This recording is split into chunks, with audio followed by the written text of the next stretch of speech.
Good morning, good afternoon, or good night, my fellow Chibits. Today, I'm here to bring all of you the weekly anime review of Tales of Zestiria. So, this episode showcases how Mikleo is trying to change himself and make himself a better asset to the entire team.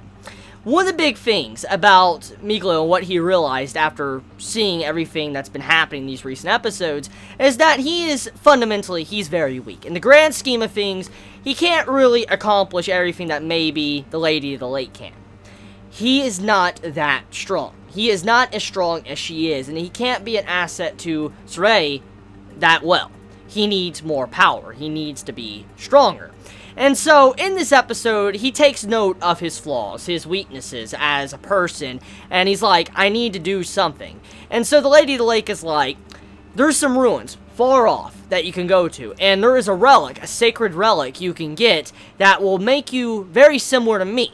You will have a sacred relic, and then eventually you can be an asset to Zestiria and help him out. And so, Mikleo, he decides to go off on his own adventure, his own journey, to become stronger. And I like the direction this episode took, showcasing how far he's willing to go to help out his friend and how much he cares about him, and also to see the bromance between these two, of how Zestiria was like, I want to follow him, I feel bad, I don't want him to be alone, I care about him deeply, but he's like, I need to set out and continue my journey of what I need to do, and so I put my complete faith in Mikleo. And so seeing that scene, the way these two kind of understood each other and the way they were trying to help each other out and were willing to allow each other to do their own separate things, their own paths, it was a very nice and admirable thing that we saw in this episode, and showcases how these two characters really care about each other and how far they will go to help each other out. So I like that part about this episode, and I like how, we get to see this development between these two characters.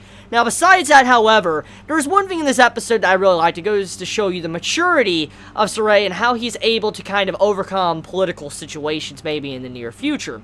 So as we know in these recent episodes, you've had it to where this lord that's been talking constantly to the princess, Alicia, about, using the shepherd as some form of means to further his goals in a war, you have it to where he finally gets to talk with the shepherd, which is Zestiria, our main character.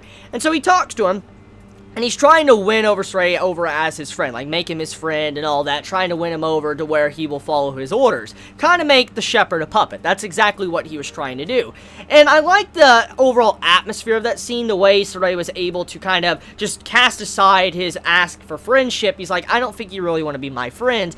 I like that scene because it showed a maturity about him of how he knew what the man was asking wasn't a traditional friendship. He was trying to be very selfish. He was a man that was trying to do his own thing, be selfish and go out for his own goals. He wasn't trying to help anyone else out. He wasn't trying to help out Zestiria out. He wasn't trying to be a good man. He was just trying to do something for his own goals and schemes. And Zestiria actually managed to see this and overcome this, and actually he was able to see this, like, I don't think you really want to be my friend, so I'm not going to be your friend. I like that. It was a good scene to show you the maturity of our main character and how he's not gullible or ignorant about the way the world works. Because if there's one thing about this character that I've been actually questioning, is how smart really is he? I mean, I'm not saying he's stupid. I'm just saying, like, he hasn't hanged out around humans a lot. He's been around spirits and stuff all his life, raised by them, and so he hasn't gotten to see, humanity a lot. He hasn't got to see how they really act and how people do politics and stuff, or how they,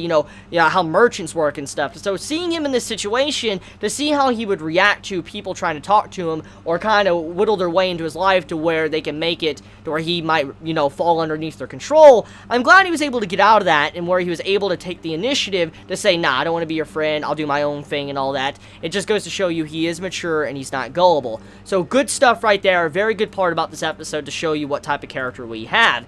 Now getting off of that, let's talk about the dragon. So the dragon, okay, I gotta be honest here, I am very, very, very disappointed about the dragon. Like, I'm pretty damn disappointed. It was very anticlimactic. It just like, what?